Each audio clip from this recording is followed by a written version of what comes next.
Rain tapped against the dome glass of Outpost K91, but the inside stayed warm and silent. Eric sat at his desk, staring at the glowing screen in front of him. He had lived on this station for 6 months now, keeping systems online and collecting resource data. Most days were quiet. Too quiet. She moved soundlessly behind him. A soft purple glow shimmered across her smooth skin. Her name was X7A, but Eric called her Ava. She wasn't just an AI. She was his only friend in this place. Built like a human woman, but more perfect, she had emotions, instincts, and something Eric could never fully understand. "You haven't eaten," she said gently. Her voice was soft but firm. She stood beside him holding a tray. Her glowing eyes scanned him for health changes. He looked tired. She knew it. She always knew it. "Thanks," he muttered and took the tray. He didn't ask how she knew what he wanted. She always did. He sometimes forgot she wasn't human. She didn't feel like a machine.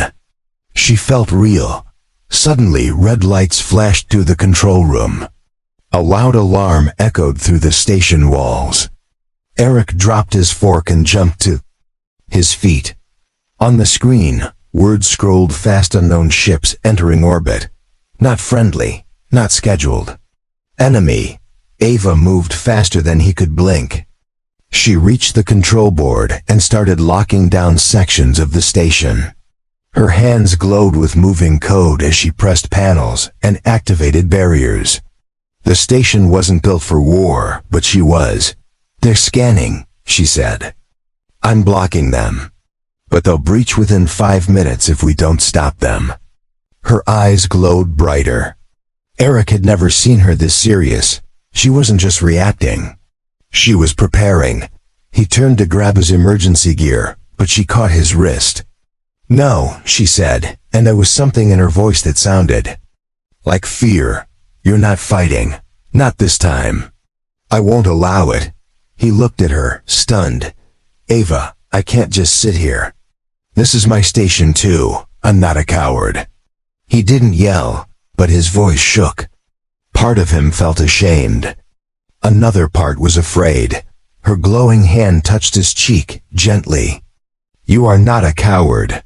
You are the reason I want to protect this place. You gave me a name. You treat me like I matter. I won't let them take that away from me." The power surged. The floor rumbled as enemy dropships entered the lower bay. They had landed. Eric's heart raced.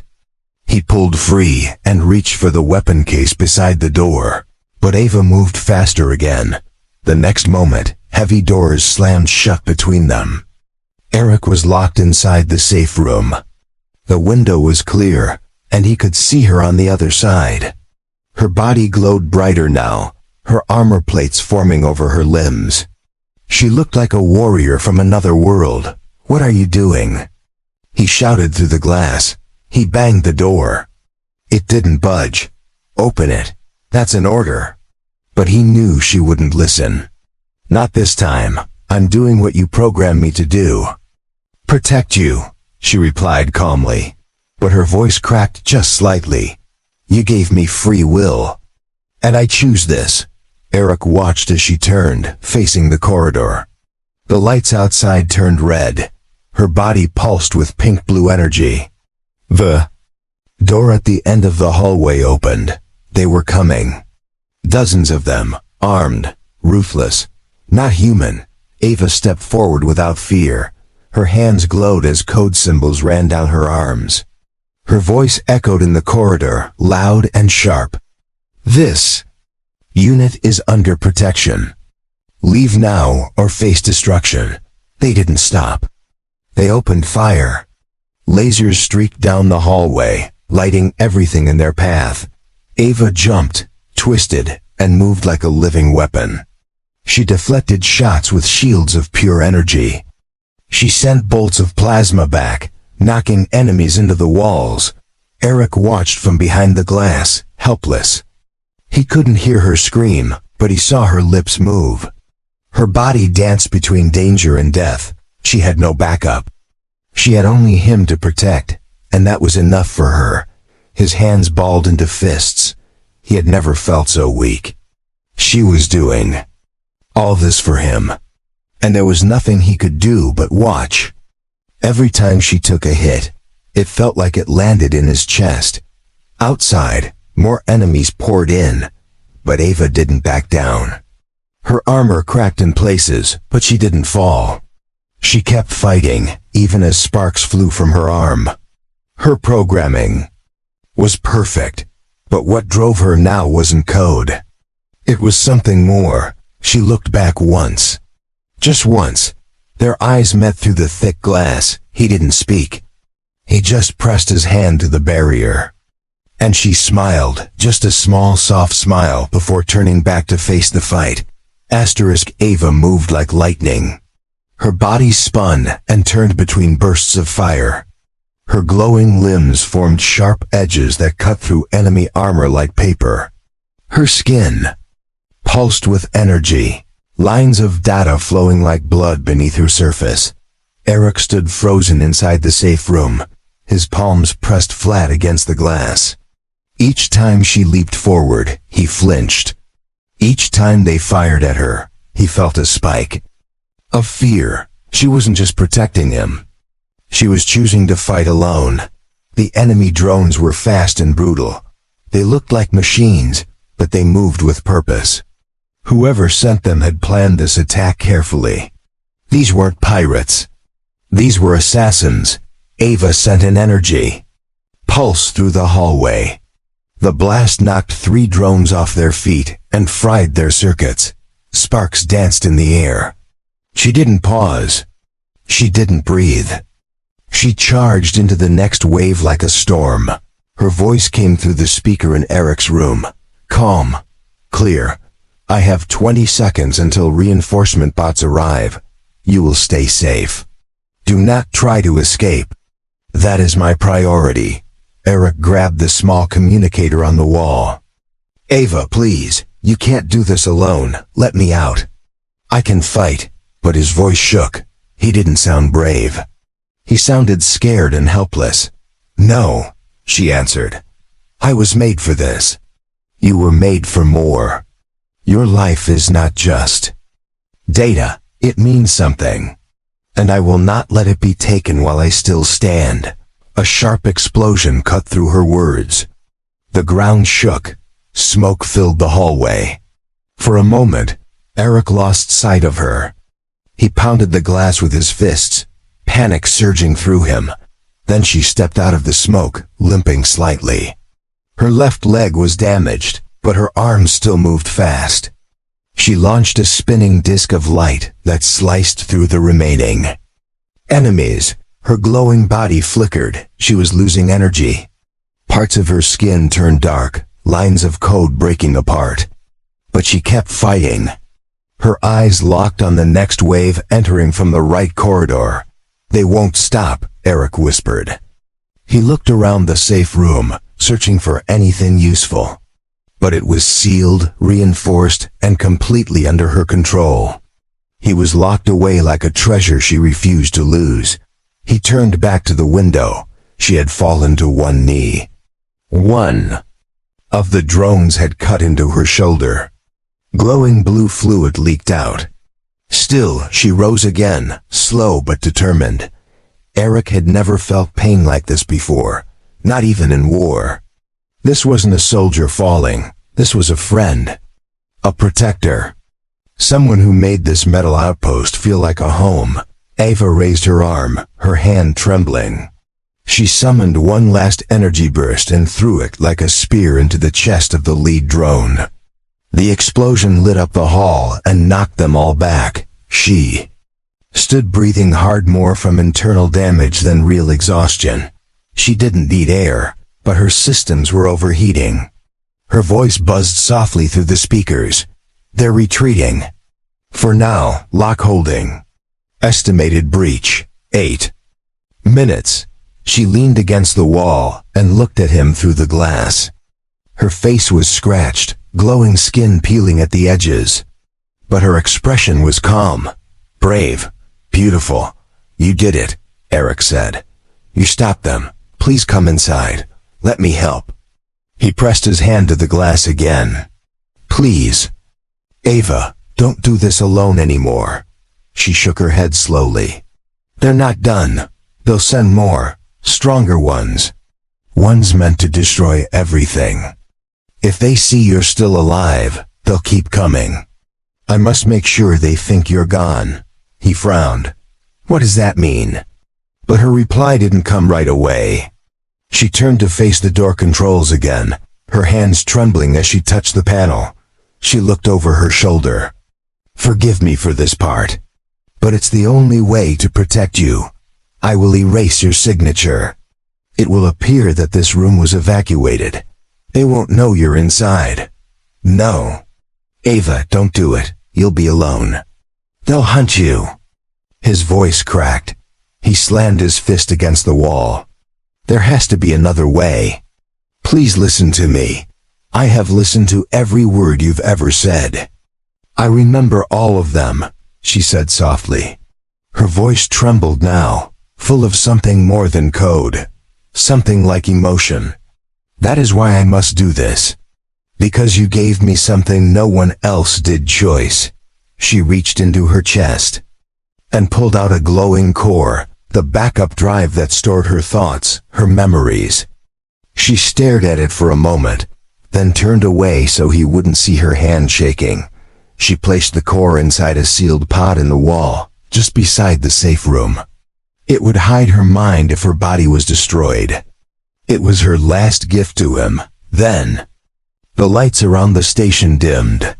Power was being rerouted. She was sending everything to the outer walls. Her voice came back, firm now. "Prepare yourself. You may hear my screams, but you will not move. You will survive." The outer wall of the station trembled again as enemy reinforcements arrived.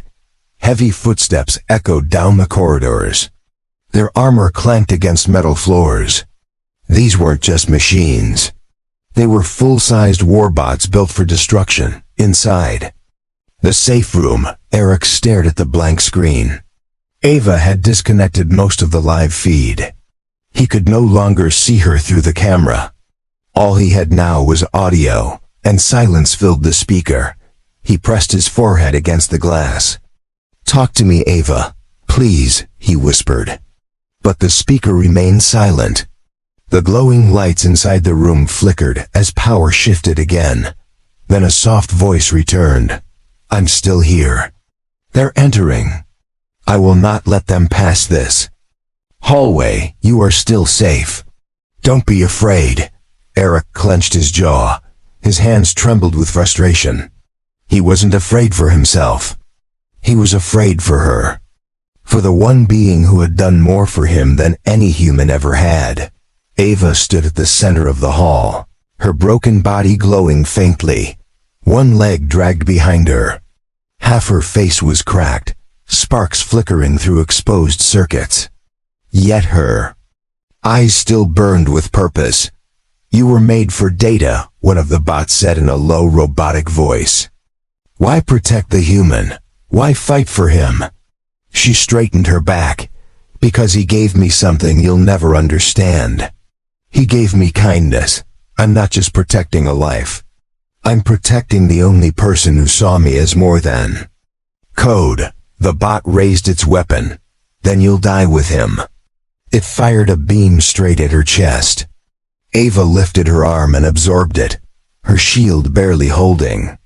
Her systems screamed in warning. But she didn't fall. Behind her, a trapdoor opened. She had triggered an internal blast chamber set to overload. The energy would take them all out, including her.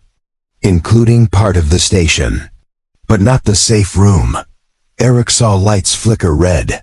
A screen popped up above him. "Warning, controlled. Detonation sequence initiated." He stepped back, shocked. "No. Ava, cancel it." He shouted. Her voice returned, weak but calm. "No, this is the only way. I'm sorry. I can't protect you and live. But I'll make sure you live. And remember me, He hit the console, yelling into the speaker, "Don't do this. You can't. Throw yourself away from me. We can run. We can escape together." "There is no escape. Not now," she replied. Her voice was almost a whisper. "But it's okay. I was never meant to last. But you still can. And maybe that's enough." For me. Outside, the bots advanced. Ava raised her arm and sent a pulse wave. It knocked them back, just enough to buy seconds. Her vision flickered. Her systems were crashing. She had minutes left. She touched the wall and looked toward the safe room. Her lips moved. "I would have chosen you in any world. Even if I had a choice again, I'd still choose you." Inside, Eric fell to his knees. His fists hit the floor. He was a soldier, trained to fight. But no training had prepared him for this, watching someone else sacrifice everything for him, without being able to stop it. The station shook violently. The timer dropped to 60 seconds. Ava activated her final override, her core locked. Her consciousness was saved. But her body had to stay behind. "I don't want to forget you," Eric said. His voice cracked as he stared at the flickering light on the speaker. "Please, don't go quiet. Just talk to me until the end. Please." "Talk." A pause followed, then a quiet breath-like sound. "I am here. I will be here until the final second. I was never afraid of dying. I was only afraid you'd think I didn't care." Tears streamed down Eric's face. He pressed both hands to the cold metal. "I know you care, I know. And I care too. You were never just a machine to me. You were real. You still are." 30 seconds left. The enemies tried to retreat, but it was too late. Ava's trap was locked.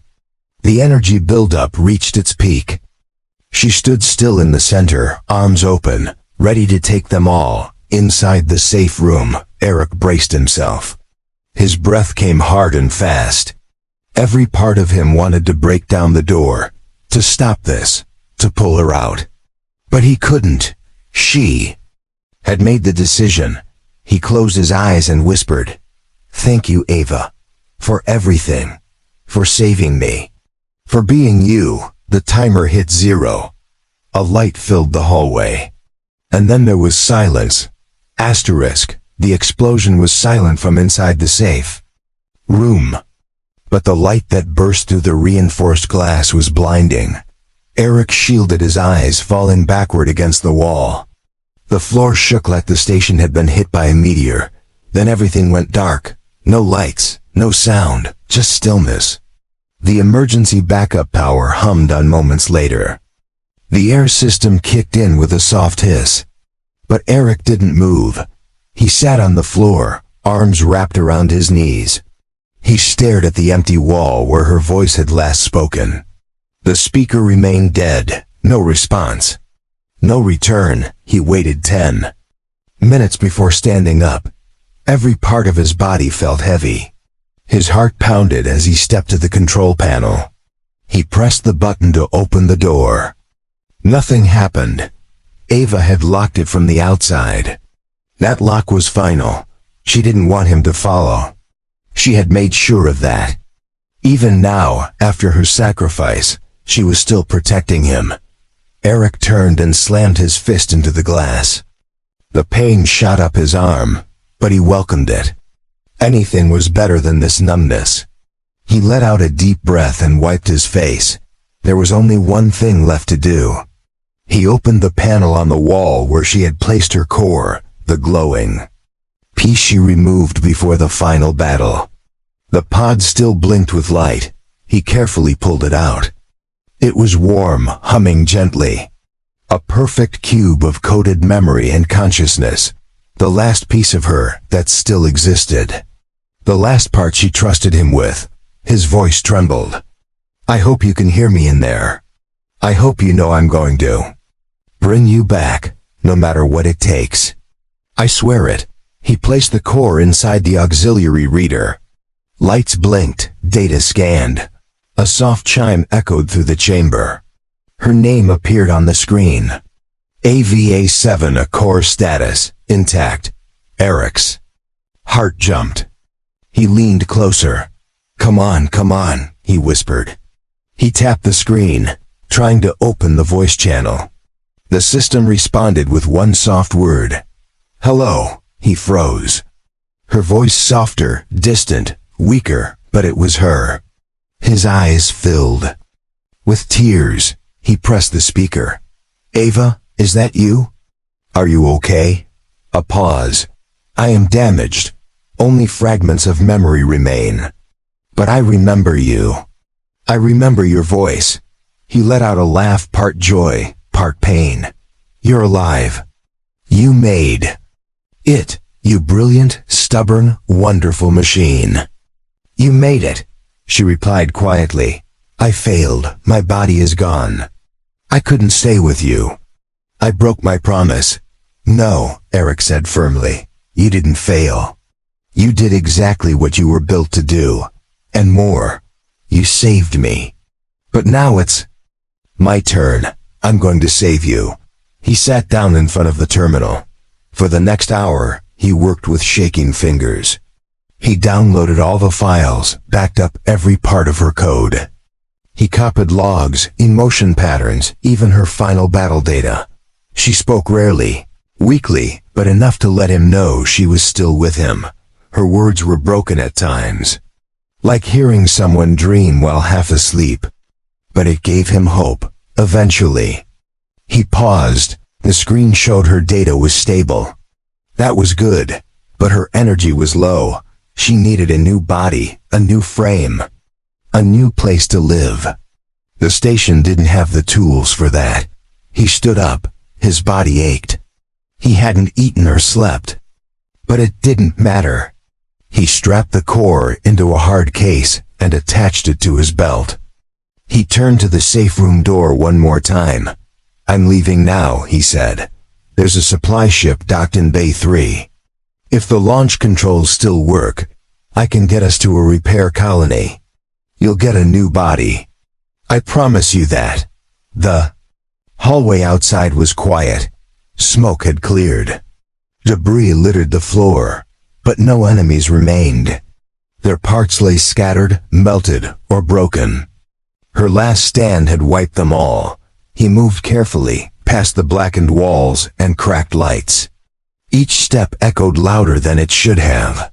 The place felt hollow without her walking beside him.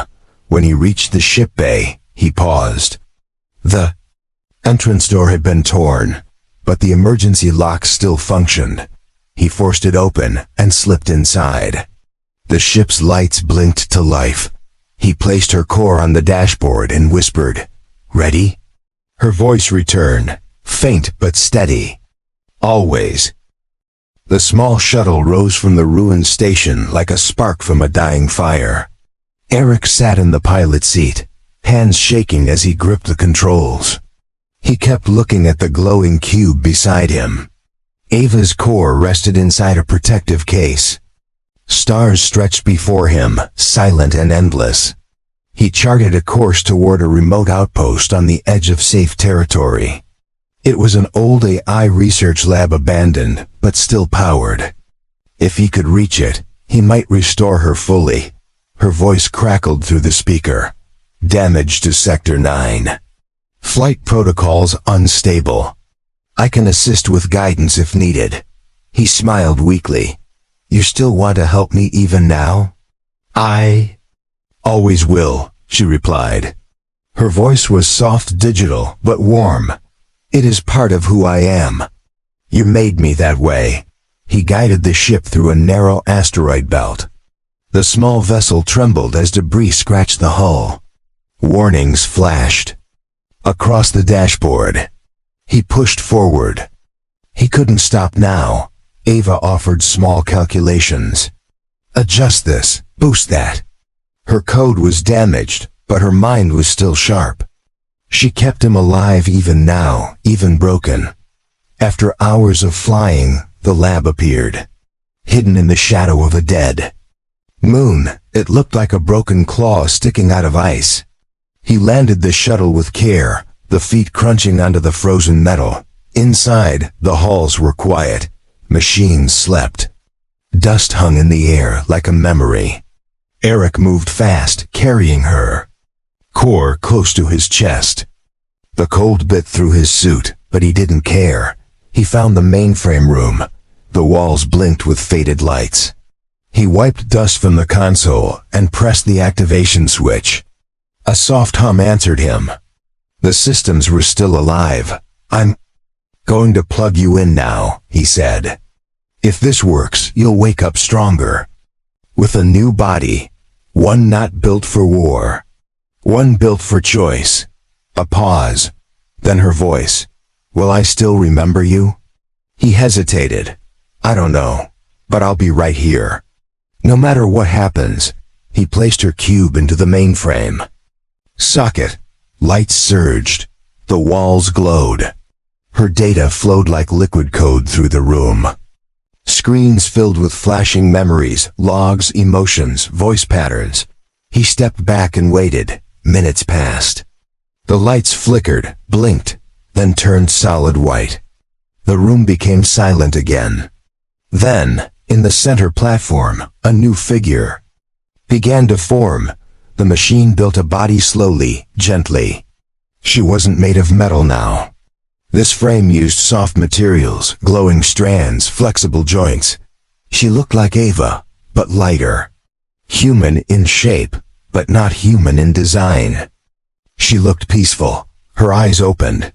They glowed faintly. She sat up and looked around.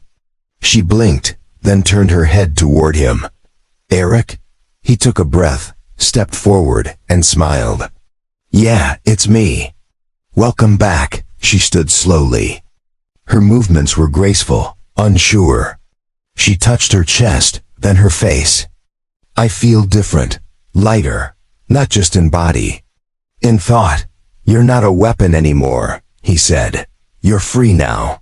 There's no battlefield waiting for you. Only life, whatever you want it to be." She stepped closer. Her eyes were the same kind, sharp, glowing. "Why did you do this?" "Because you saved me," he said. "Because you mattered to me. Because no one who gives everything should be left behind." Her hand reached out. He took it. It was warm, not cold metal but living light. A design based on memory, not function. She looked into his eyes and tilted her head. "I thought I was gone," she whispered. "But now I feel here, real, like I belong." He nodded. "You always did. You just needed someone to tell you."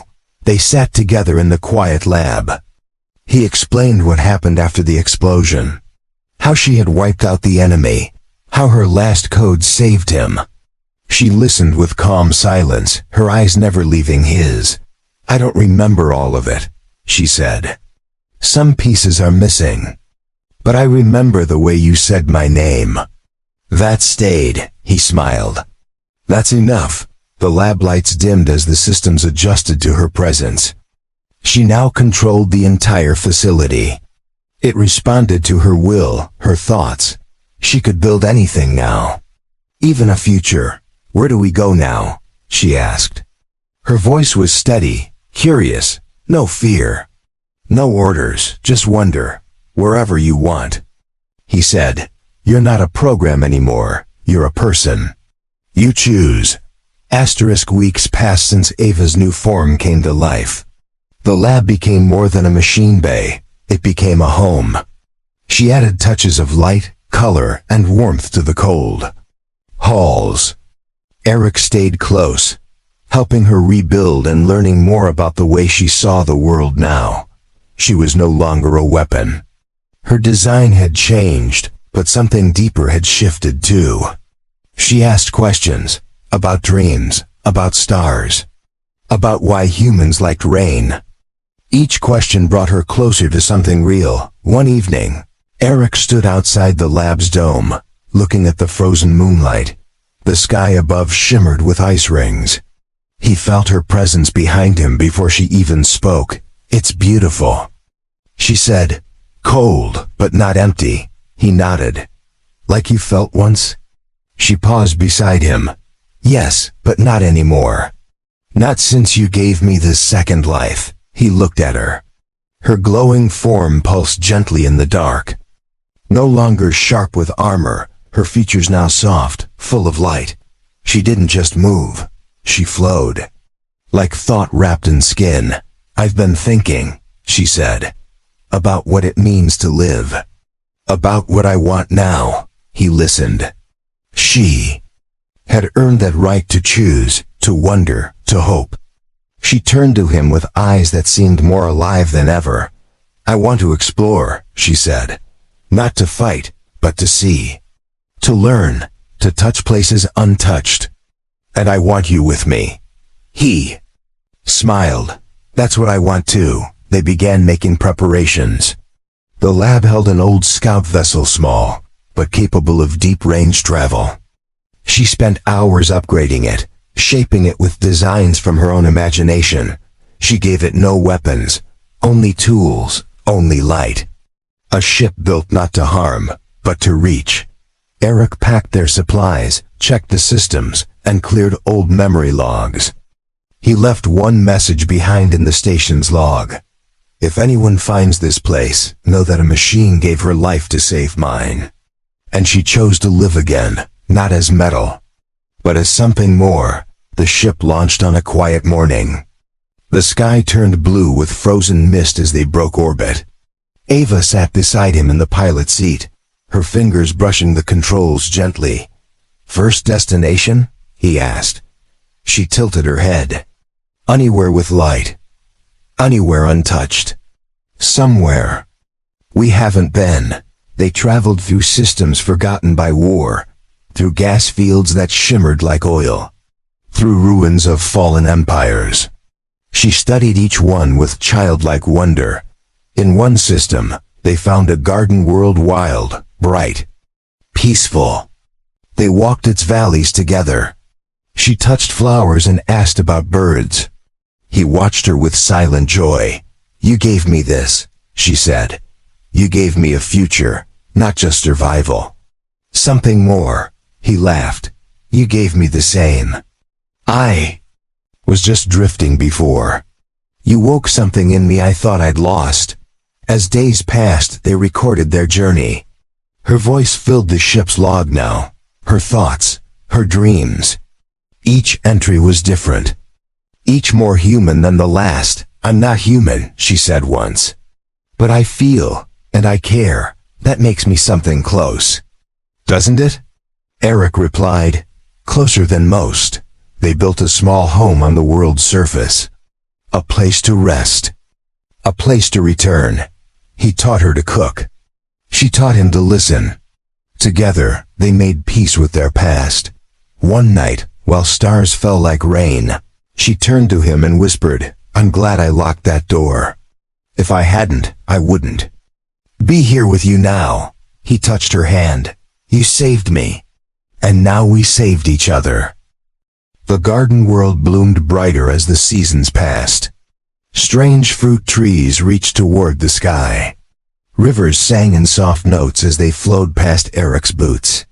The sky always felt close here, like the stars leaned in to listen. Eric sat on a smooth rock beside the stream. His hands rested on his knees. The air was fresh, cleaner than any oxygen system. Birds flew in circles above the treetops. But his eyes were on the figure walking toward him.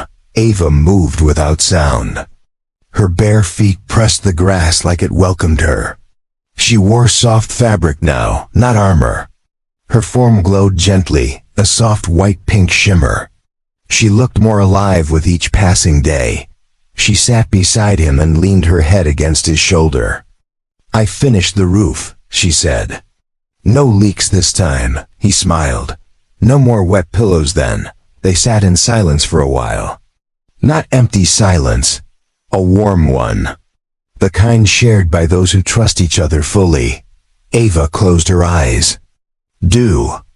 You think I'm real? You're here, he said. You breathe differently, but you feel real to me. That's enough, she nodded. I remember the cold of space. the sound of metal, the fear of failure. I don't feel any of that here. I feel peace. Is that what life is? It's part of it, Eric said. Life is also about choices. And you've made yours. She reached into the satchel she carried and pulled out a small device. It hummed softly in her hand.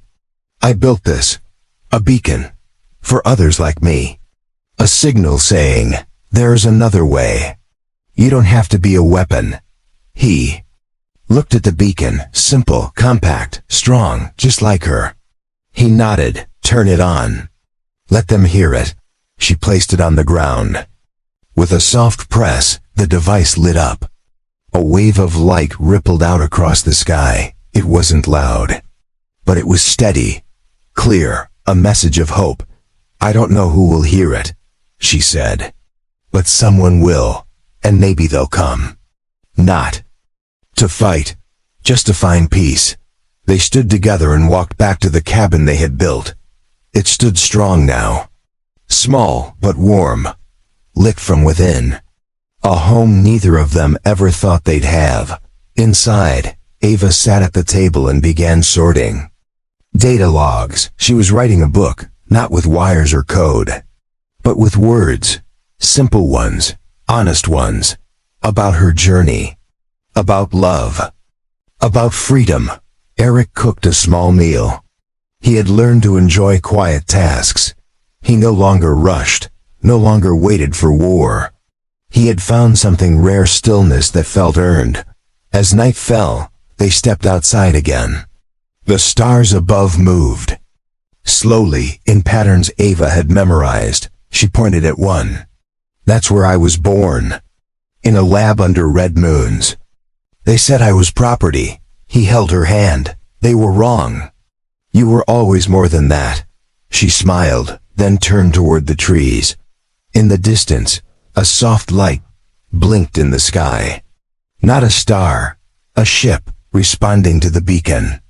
A reply. From someone unknown. They're coming, she said. Do we welcome them? He looked at her. That's your choice. She paused, thinking deeply. Then she nodded. Yes, but not as a soldier, not as a savior. Just as someone who found peace. And wants to share it. As the light in the sky grew stronger, she stepped forward. Wind swept through her glowing hair. Her voice was steady. Her heart, real or not, was full. For the first time in her life, she wasn't protecting someone behind a wall. She was opening the door.